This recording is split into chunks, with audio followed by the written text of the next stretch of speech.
Ils m'ont donné 48 heures. Je leur ai offert l'éternité. Aucune place pour la discussion. Il brandit la menace comme une épée.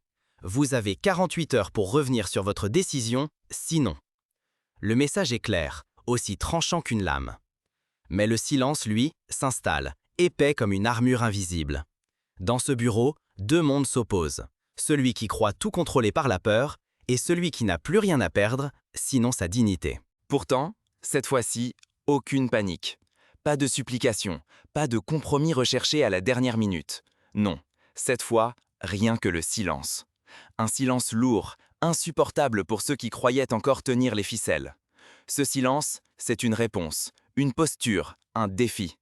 Il est la négation même de la peur. Il place l'agresseur face à lui-même, à sa propre impuissance. Imaginez la scène. Un bureau étouffant à Ouagadougou, un après-midi où la chaleur semble suspendre le temps. Les ventilateurs tournent, brassant un air lourd, saturé de tension. Un émissaire venu de Tel Aviv, costume sombre, regard froid, pose un ultimatum sur la table. 48 heures, pas une de plus. Il n'y aura ni conversation, ni négociation, seulement un compte à rebours implacable. Dans ses yeux, la conviction tranquille de celui qui pense que tout s'achète, même l'honneur d'un peuple. Mais que vaut l'honneur d'un peuple face au chantage? Quelle valeur a la réputation d'un pays si elle se négocie avant même d'être défendue? Ce n'est pas la première fois que l'Afrique reçoit ce genre de menaces. Depuis des décennies, les ultimatums tombent, enveloppés de diplomatie, déguisés en conseils, mais toujours imprégnés d'un parfum de chantage. Rappelez-vous les années 70, quand l'Afrique du Sud de l'apartheid imposait ses dictats à ses voisins, ou quand Paris dictait la conduite de ses anciennes colonies. Même à l'époque des indépendances, chaque décision majeure s'accompagnait d'une menace voilée, sanctions, rupture d'aide, isolement. Les injonctions venaient de Londres, Paris, Washington, mais aussi, plus récemment, de Tel Aviv. À chaque fois, le même parfum d'arrogance, la même certitude que l'ordre du monde ne peut être contesté. Dans les coulisses, la pression internationale s'intensifie. Les experts, sur les plateaux télévisés, prédisent le chaos, la ruine, l'isolement. Les agences de notation murmurent déjà la dégradation des indices économiques. Derrière l'ultimatum d'Israël, c'est tout un climat de menaces qui pèse désormais sur le Burkina Faso. Washington fait circuler des notes diplomatiques, Bruxelles laisse entendre que l'aide sera suspendue. L'objectif est clair, briser l'honneur national, forcer la soumission, rappeler à l'Afrique sa place dans la hiérarchie mondiale. Ici, la première réaction n'est ni la colère ni la fuite. C'est un choix radical, le silence. Un silence réfléchi, offert en guise de réponse. Parfois, ne rien dire, c'est refuser la partie, déplacer le centre de gravité, imposer une nouvelle règle. Souvenez-vous de la crise du canal de Suez en 1956. L'Égypte de Nasser, sous menace militaire, a résisté à la pression occidentale. Ce fut un tournant, non seulement pour l'Égypte, mais pour tout le continent africain. Le refus de plier, même au prix du danger, a marqué l'histoire. De la même façon, le Burkina Faso, aujourd'hui, se dresse face à la tempête, rappelant que la dignité ne se monnaie pas. Ce n'est pas un simple bras de fer, c'est une question de survie morale, de souveraineté, de redéfinition du destin. En acceptant le risque de l'isolement, le Burkina Faso s'offre la possibilité d'un nouveau respect. Souvenons-nous d'autres moments dans l'histoire où le silence a été une arme redoutable. Lors du boycott des Jeux Olympiques de Moscou en 1980, des nations ont choisi de ne pas participer, marquant leur désaccord par l'absence. Ici, le Burkina Faso, en sacrifiant la tranquillité de la soumission, conquiert peut-être une dignité que les puissants n'ont jamais su mesurer. Mais pourquoi ce silence a-t-il tout bouleversé? Pourquoi a-t-il fissuré l'ancien ordre mondial? Pour le comprendre, il faut revenir à la source du conflit, là où tout a commencé. Prenons l'exemple du Congo, au temps du roi Léopold II. L'exploitation, les menaces, le chantage. À chaque refus, la terreur était la réponse. Mais les peuples, même acculés, ont su préserver leur honneur, leur langue, leur culture. Aujourd'hui, le Burkina Faso s'inscrit dans cette tradition de résistance, refusant de céder à la peur ou à la tentation du compromis facile. Retour en arrière, là où la première fracture s'est dessinée, bien avant l'ultimatum.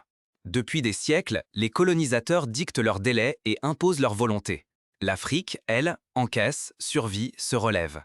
À chaque ultimatum venu de Tel Aviv, de Paris ou de Washington, une menace plane, plier ou périr. Mais derrière la façade diplomatique, ce sont des siècles de souffrance et d'humiliation gravés dans la mémoire des peuples burkinabés qui refusent désormais de baisser la tête. L'Afrique connaît trop bien le jeu des grandes capitales. Tel Aviv exige, Paris conseille, Washington surveille. À chaque injonction, la promesse d'une catastrophe, effondrement économique, chaos social, voire intervention directe. Ce scénario se répète, inlassablement. La peur s'installe, les sanctions s'annoncent, le pouvoir se rappelle à qui appartient la force.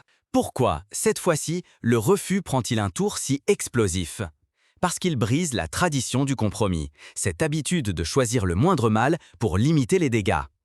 Depuis l'indépendance, la tentation du calcul, du marchandage, du silence a dominé. Négocier pour sauver l'essentiel, céder pour mieux survivre. Sous le regard du monde, le moindre faux pas se paie cher. À l'ONU, dans les médias étrangers, dans les couloirs feutrés des ambassades.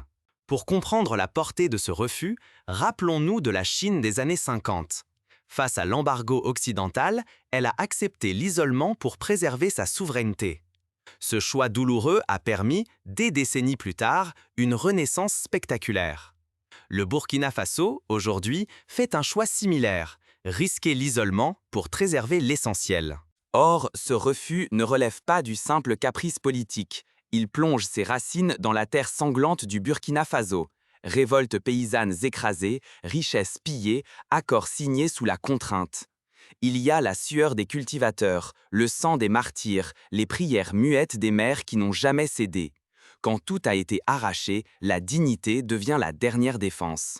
Aujourd'hui, dire non, c'est risquer gros. Le danger est réel. Possible effondrement économique, chômage, inflation, marché fermé, investissement en fuite. Les familles s'inquiètent. Faudra-t-il encore sacrifier une génération pour sauver l'honneur? Dans les rues, on murmure la peur d'une vengeance occidentale, officielle ou clandestine. Mais l'alternative est-elle plus supportable? Vivre à genoux ou mourir debout? Le silence, ici, n'est pas faiblesse mais courage. C'est refuser de répondre à la provocation, de légitimer le chantage. C'est envoyer un message aux anciens bourreaux. L'Afrique ne négocie plus sa dignité. Les heures passent, l'ultimatum s'effrite et le Burkina Faso ne cède rien. Ce n'est pas seulement une politique.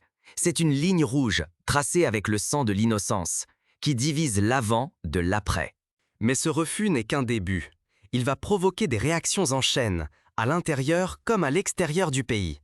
Les premiers signes de ce bouleversement s'annoncent déjà, et nul ne peut prédire jusqu'où ira la déflagration. Ce choix inédit, risqué, résonne bien au-delà d'un seul pays. Il marque l'éveil d'un continent tout entier. Face à la menace, face à l'habitude du compromis, le refus devient un acte fondateur. Soudain, la souveraineté, l'honneur et même la possibilité de réécrire l'histoire sont remises en jeu. Quand la décision d'exclure toute influence israélienne du Burkina Faso a été prise, elle répondait à l'horreur de Gaza. Ce n'était pas une posture idéologique, mais un réflexe humain face à l'insupportable, un cri muet gravé dans la mémoire collective. Les puissances étrangères anticipaient la panique, les appels à l'aide, un retour précipité à la table des négociations. Pourtant, il n'y eut ni plainte ni recul, juste un refus obstiné. La dignité nationale ne se troque pas contre une sécurité illusoire ou la promesse d'argent facile. Souvenons-nous de la lutte anti-apartheid en Afrique du Sud. Les pressions, les menaces de sanctions, la tentation du compromis étaient fortes. Mais c'est le refus obstiné, la capacité à dire non, qui a fini par faire tomber un régime que l'on croyait inébranlable. Le Burkina Faso, aujourd'hui, s'inscrit dans cette lignée d'insoumis. Personne n'a cédé au dialogue creux, ni au compromis enveloppé de fausses bienveillances. Le silence burkinabé n'était ni faiblesse ni fuite. C'était une stratégie. Refuser d'accorder du crédit à l'ultimatum israélien. Aucun mot de trop, aucune concession. Seulement la colonne droite, le poing serré dans la poche. Dans l'ombre, les instructions tombaient. Doubler les patrouilles, intensifier la surveillance numérique, passer au crible chaque contrat passé ou présent lié à Israël. Les canaux occultes, longtemps tolérés, furent scellés sans bruit. La transparence devint soudain une arme redoutable, aussi efficace qu'une sanction économique. Washington a appelé, Londres a supplié, Bruxelles a menacé. Mais sur la ligne burkinabé, le silence régnait. Derrière ce mutisme, la conviction s'ancrait. L'ancien ordre ne tenait que par la peur, et désormais, la peur avait changé de camp. Mais ce silence n'était pas vide. Dans les couloirs du pouvoir burkinabé, une autre bataille se préparait, loin des regards étrangers. Là où ils attendaient la panique, ils trouvèrent la détermination.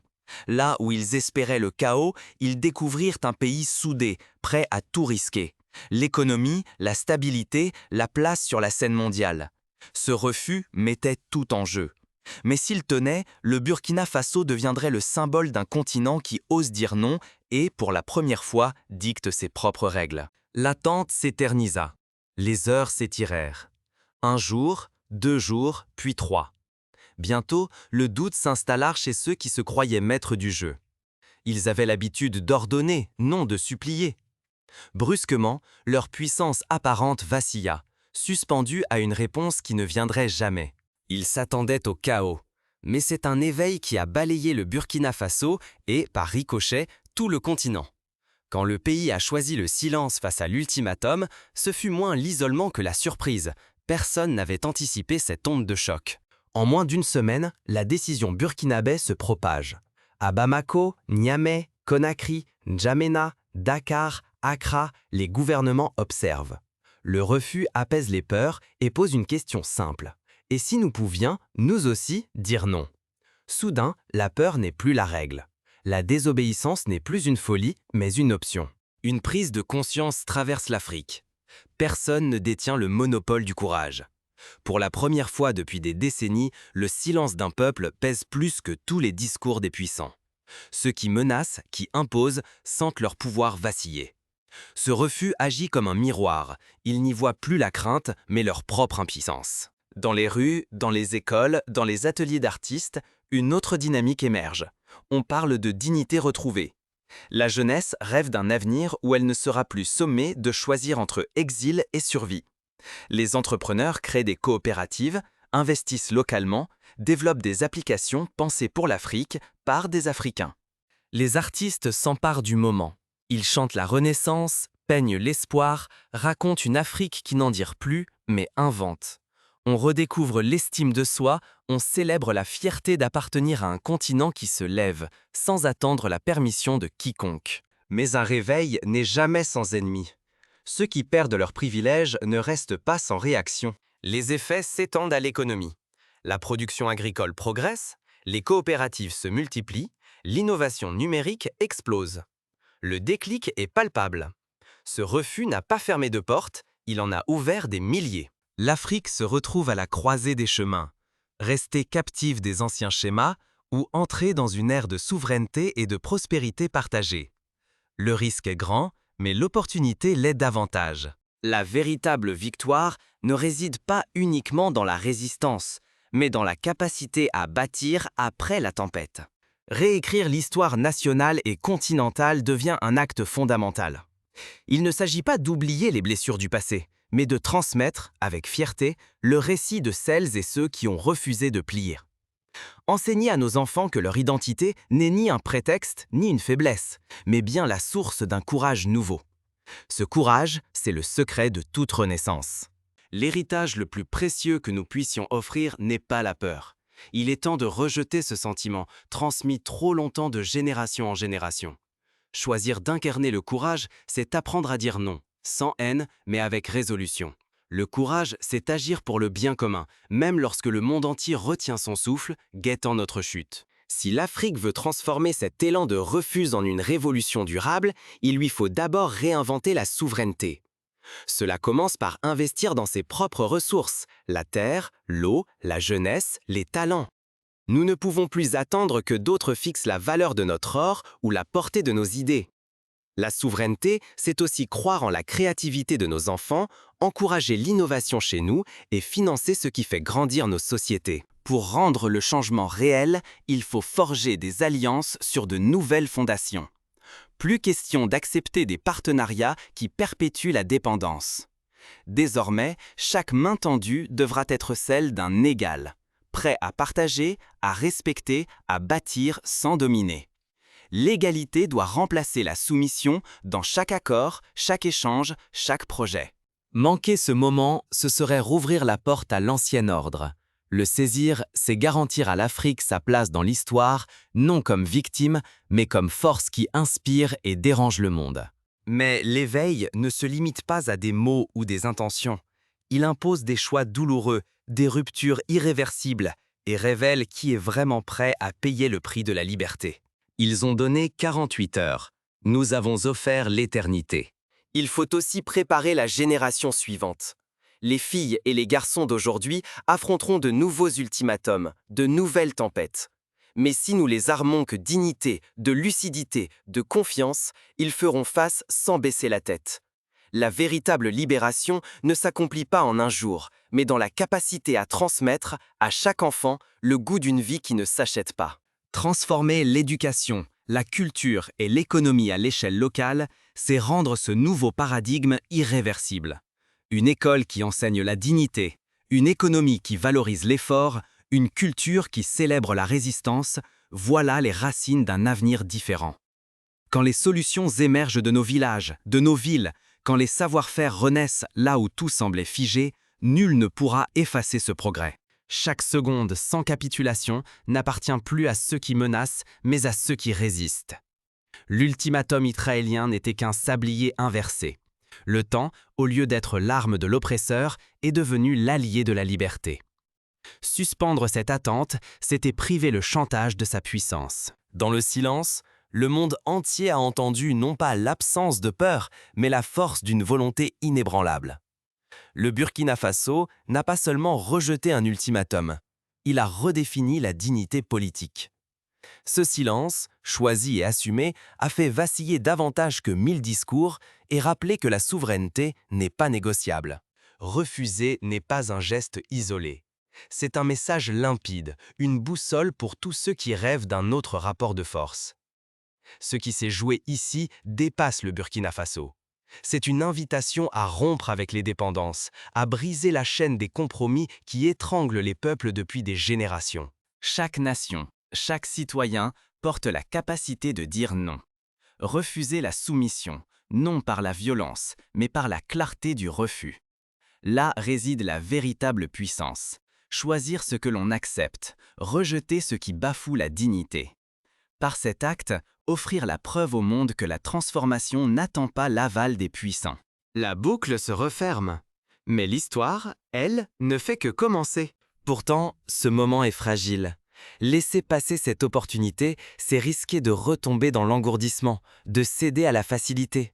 Mais s'en inspirer, c'est ouvrir la voie à une renaissance collective, où chaque geste s'ancre dans l'honneur retrouvé. Ils exigeaient une réponse immédiate. Nous leur avons donné le vertige du doute. Là où ils attendaient la soumission, ils ont reçu une leçon d'humanité. L'honneur ne se marchande pas, il se vit, il s'enseigne, il se transmet. À ceux qui nous observent aujourd'hui, une question s'impose. Que ferez-vous lorsque viendra votre heure?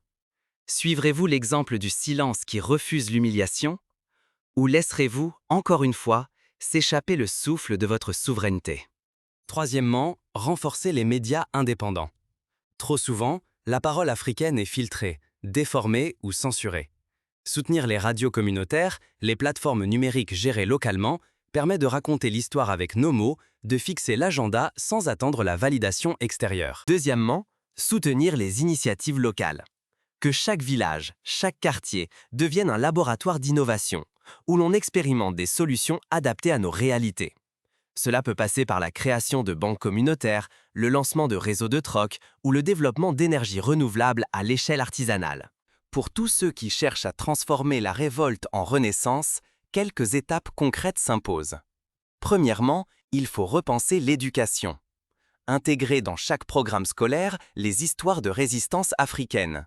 Faire de la dignité un pilier de l'apprentissage.